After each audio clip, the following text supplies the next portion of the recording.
Greetings, folks, and welcome to Living Well Community, your home for interactive and on-demand wellness programming created and curated for you by Harvard Pilgrim Healthcare and Tufts Health Plan. Now, I'm John Roberts. This is Mind the Moment in everyday life. Each week, we look at viewer questions, ask ourselves how we can use mindfulness to make the most out of every moment of our lives. I'm here, as always, with a woman who was into mindfulness long before it was cool, Jessica Morey. Hi, Jess. How are you today? Good to see you. I'm great, John. Great to see you too. Oh, that's Mhm. wonderful. Good to see everyone here. Now, before we bust into mindfulness per se, we're gonna go with part one, icebreakers. Jess, I owe you a bouquet of congratulations because recently you and your family moved into a new home. I think I'm seeing it right now. Yeah, Uh, this is it. this is it? This is Yep. it. Wonderful. Looks wonderful. When did you move in? It was very recent, right? Well, yeah, a week ago, Oh, like Tuesday. And then yeah, very new just indeed. here we are. So here's what I'd like to ask you. Now, regardless of whether or not your home has this feature, what is one piece of home design or decor or furniture that you've always wanted your home to have? So easy. Well, it's a debate between I've always wanted a hot tub. That's the Hmm. thing I've always wanted. But now it's a debate between a sauna and a hot tub. Yeah. Do you We what's we your have neither, but but we live on a river, so like in the winter and the fall, spring, like we could go run down the hill and like do a little cold plunge with the sauna. So I'm starting to lean a little towards the sauna. That's Yeah. beautiful. That's beautiful. Now, for my own part, now, my home does not have this feature, and I sincerely doubt I will ever live in a home with this feature. But I've always pined for a conversation pit. Do you know what I'm talking about? This is No. one of these. No, it's one of these things where you have like in the middle of your living room. There's like a little rectangular area about the depth of a child's swimming pool, filled with like throw cushions and shag carpeting, and all your groovy neighbors can come over and just lounge in it, like listening to stereophonic Les Baxter records and the hi-fi and just drinking drinks with little umbrellas in them. And I feel like that's never gonna come. That's never gonna come. You'll get the sauna. You'll get six saunas before I think I get a conversation pit. Why not? Why wait? Why not just live your dream? Well, You know, the thing is, I think you'd have to either cut a hole into the ground of the floor, or raise up the rest of the floor around like the negative space hole. But listen, cool. got some Looks folks. like people are voting for the Yeah, sauna. I know. There's some serious polling going on here. People want the sauna for you. Dude, thank you. You Look could into the kid. That's awesome. probably make friends with your neighbors if you had a good Yeah. sauna. More quickly, that would make friends with my neighbors. If I had a conversation pit, they'd be like, "People go in, they don't come John, back you know out." what? Yeah, I've been thinking about you. Would you say your style is mid-century modern? it might be, it might Yeah. be, Yeah. but it's I'll never tell.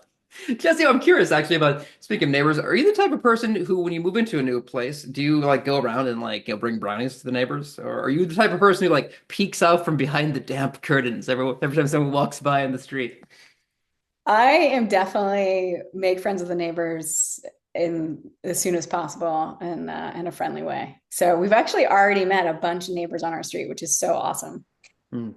But the way that I'm not bringing brownies, but that's a good idea. What I do want to have is like a big party on our lawn and invite people over. But we just walk up and down the street, and then I say hi to everyone I see. That's It's great. good. That's Hey, we good. just moved in, and this really worked out for us. It's good to be in a friendly place. I want to be the type of person who makes friends with their neighbors, but I didn't have very good modeling for this because my parents, they had this Midwestern habit of sitting on their screened-in back porch and just judging each neighbor one by one up and down the street. And then, one of them would walk by and they would yell like, "Oh, hey, Stan, lovely evening." But then when they were out of earshot, they'd be like, "I think Stan voted for Dukakis. We don't associate with those types of people." But. Folks, we'd love to have you be a part of the conversation today as well. Do open up the chat. Let us know, should Jessica Mora get a sauna or a hot tub? Both? Neither? What do you wish your home had? What are the best and worst food items to receive from new neighbors? And of course, any other questions or comments which might arise.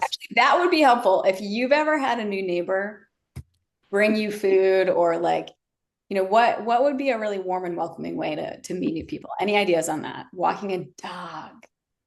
We don't have a dog, but we have a toddler. So we walk the toddler. That's really Yes. been Yeah. Make sure you don't have the toddler on a leash, because that will cause people to not want to come and talk to you.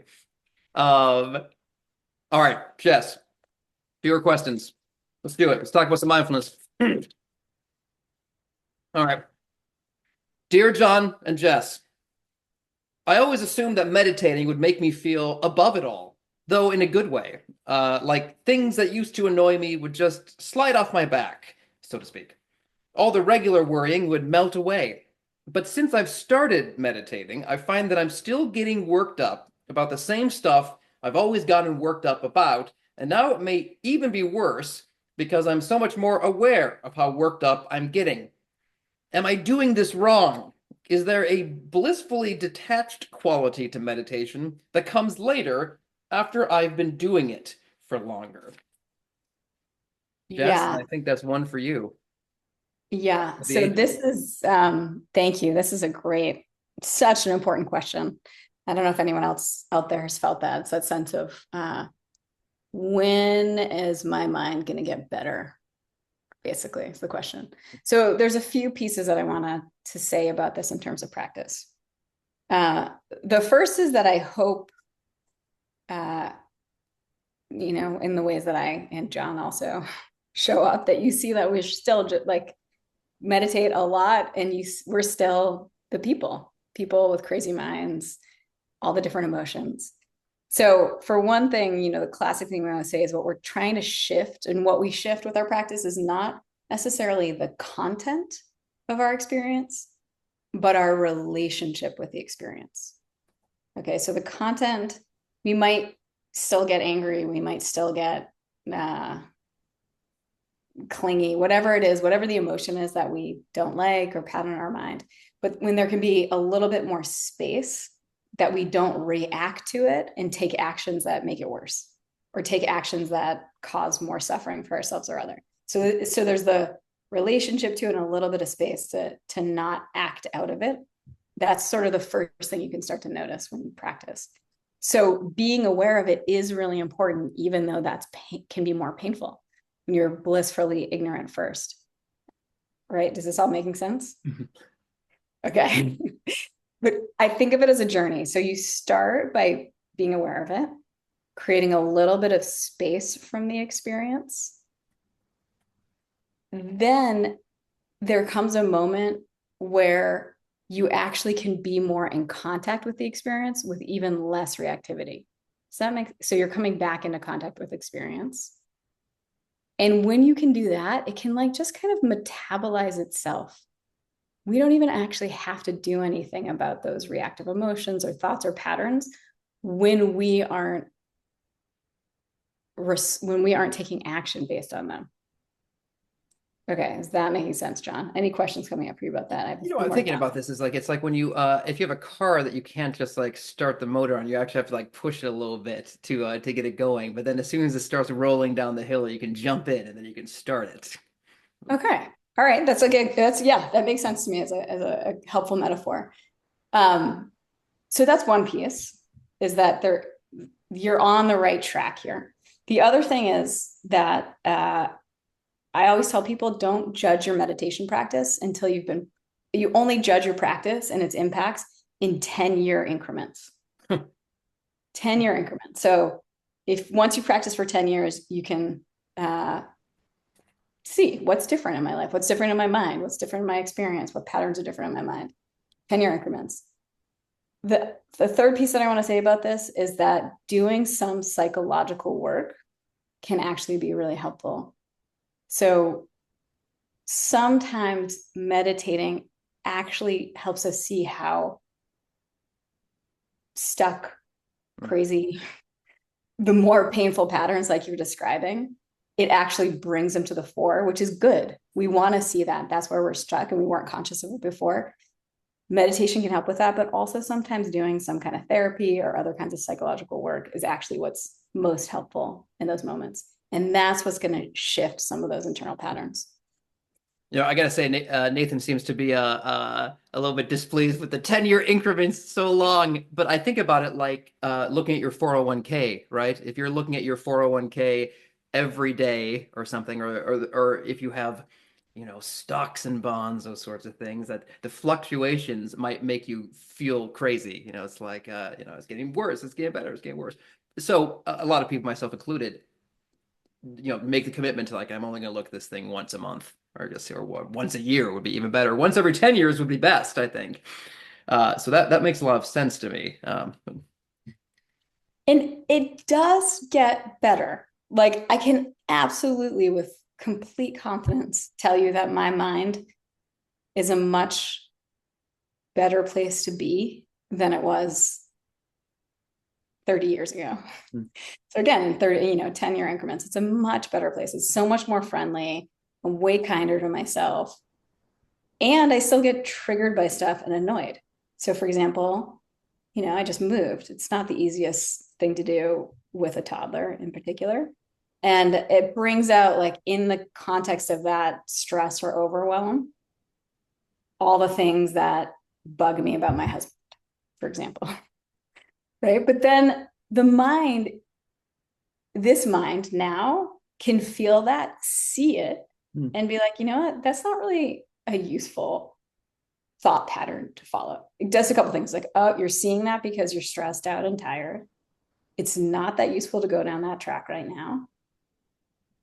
Your husband has a lot of great qualities, so many wonderful qualities. So like, that's the pattern. And then I'm like, I need a break, drink water. I need to sit down. I need something to help myself. So like, it's not that the frustration didn't arise, but it's like, it's metabolized and processed so much more quickly. I don't make it worse, like going and telling him, nagging him on some particular thing, because that's not helpful. Do you know what I mean? So that's the kind of shift. It's not like just even keeled, total happiness all the time.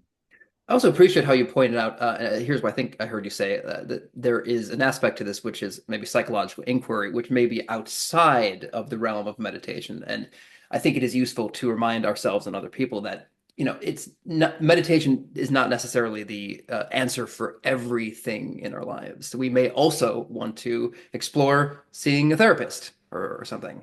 It's an important tool, but maybe not the only tool. And if we feel like we should see a therapist, it wouldn't be the appropriate response to be like, well, I meditate a lot, I'm sure that's just fine. Absolutely. Absolutely. So actually one of the most helpful things for me was the first 3-month retreat that I did. And which was great. I was 20, so I was young. I got an early start. At the end of it, the last talk, they had this therapist come and give the talk. It was a longtime meditator and an amazing guy, Jack Engler, who died a few years ago. He came and gave the final talk to the whole retreat. And the talk was basically like, meditation is not going to fix all your problems. And you might need to do psychological work. And in fact, meditating, especially this 3 months of silence, might have pointed out to you places where there's some psychological work to be done. And that's been totally true. And actually, after that retreat, I got my first therapist for the first time. It was really helpful. And that's been like a regular part of my like life support systems since then. Just let me do a spin on this if you don't mind. So I'm recalling this Zen koan or riddle that goes something like, before you're enlightened, you chop wood and you carry water. And then after you're enlightened, you chop wood and you carry water. And that furthermore reminds me of the name of this book by the American meditation teacher Jack Kornfield, which is the book being called After the Ecstasy, the Laundry.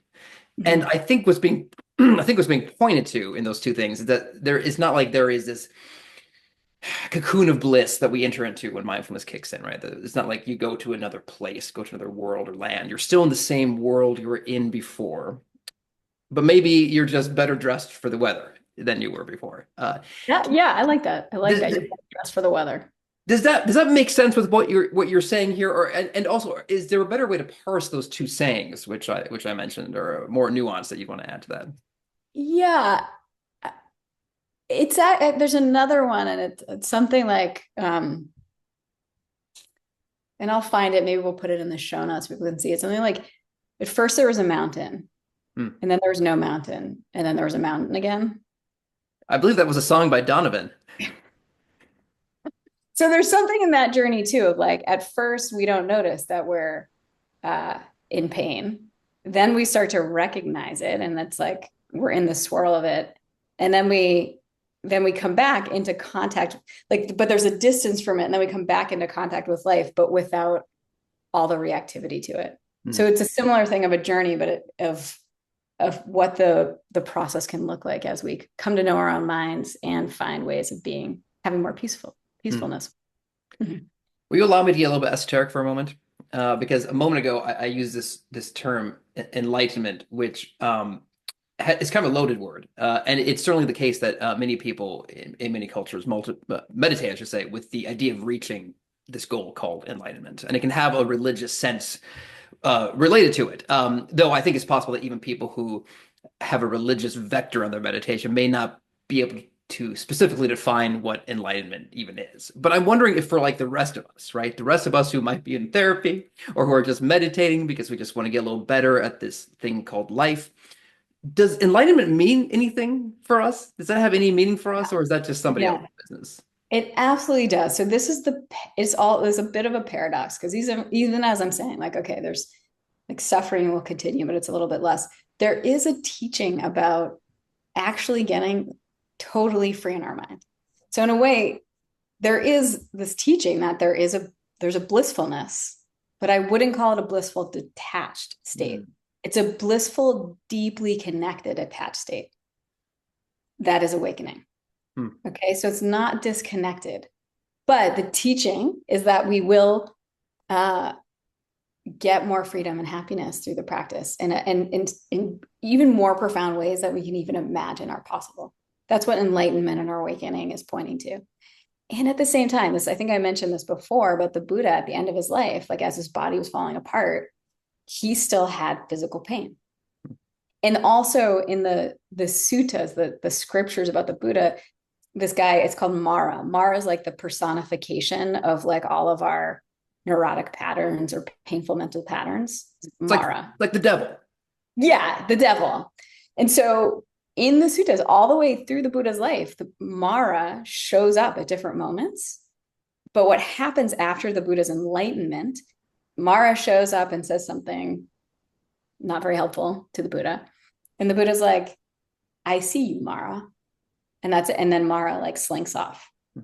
So it's not to say, so the way I interpret that is that the Buddha still had some of these like conditioned patterns of thought or mind would arise, but he'd say, I see you. And he would see the emptiness of it and not react. And so that's what then Mara slinks away. So again, it's not that these kinds of painful feelings in the body and mind don't ever arise, but that we don't get hooked into them and pulled into a whole tumult of suffering around it. I feel that is a technical aspect of what we do in meditation, which is when a thought arises, we're not saying like, be gone, thought. It's just, I see you. And then usually, most of the time, it really does just slink away. Yeah. Like, you got me. I'll be over here. But, speaking of which, speaking of meditation, maybe we should do some. What do you think? Yeah, totally. Okay. Let's do some. Let's do some meditation. Yeah, and we'll just do a simple settling practice. I'll just guide a simple settling practice, okay? So let yourself come into a comfortable enough meditation posture. And that can be seated. You're always welcome to lie down. It could be standing. You can even meditate walking. So it's finding a posture that feels like you can be relaxed. Something where you can just kind of let the body settle. And then taking some deeper breaths. So some deep inhales and exhales. I like to even sigh out on the exhale, a long, full sigh. Especially as this is a midday practice, you might have already accumulated some stress or tension in your day. So on your inhale, feeling through your body, noticing any tightness or tension. And on your exhale, long, full exhale, letting that go.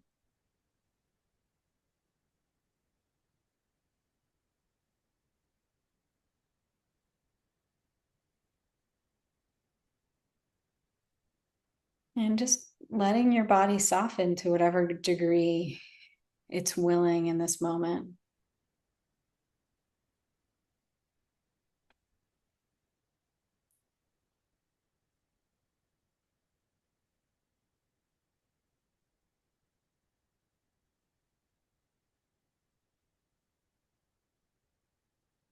And then whenever you're ready, you can let your breath just settle into its natural rhythm.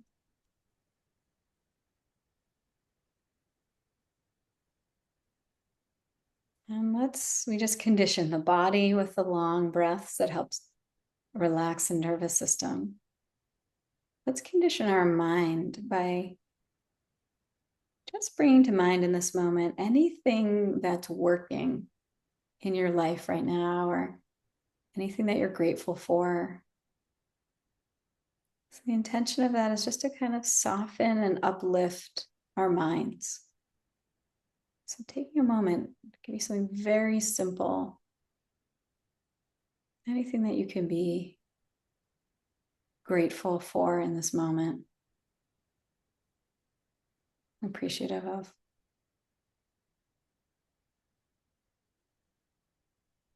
As you reflect on that, just notice what that's like in your mind, how that impacts the mood of the mind, the body. Just to let your mind rest on something good, on the good in your life.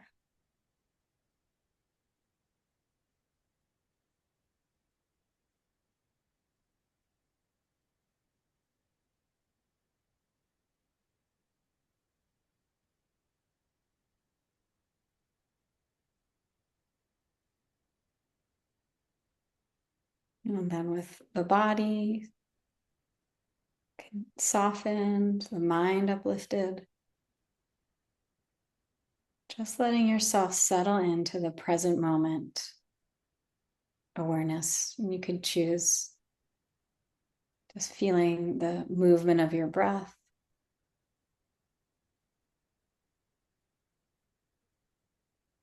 Or you could just let your attention rest someplace in your body.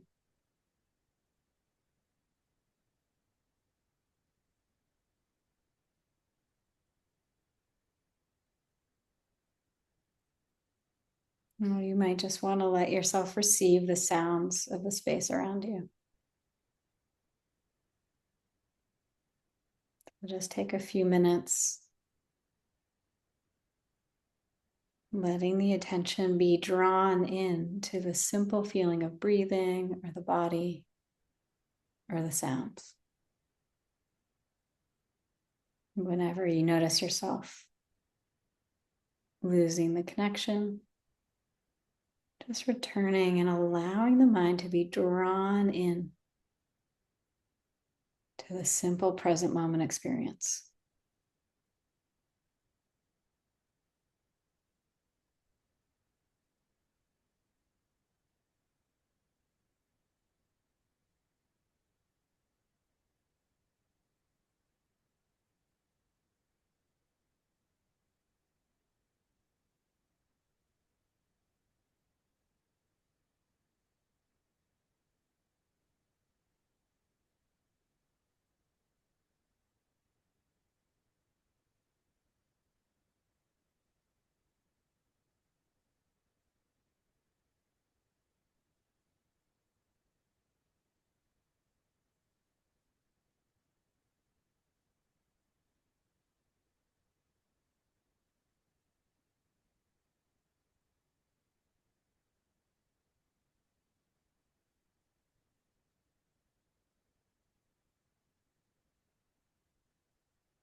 Thank you, Jess. Thank you for that.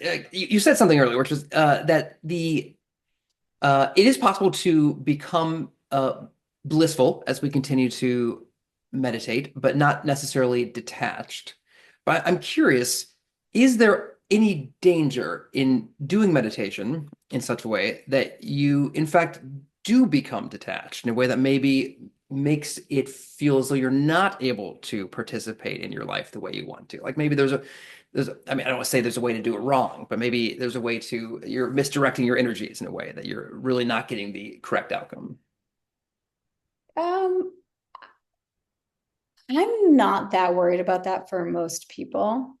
And there can be a way, specifically if we focus too much on concentration or that, like, concentrating the mind, not having thoughts, like those kinds of meditations are great. They're super healthy. They are good for the mind. They're good for the body. We all could use a lot more focus probably in our modern society. So I just want to say in general, they're great.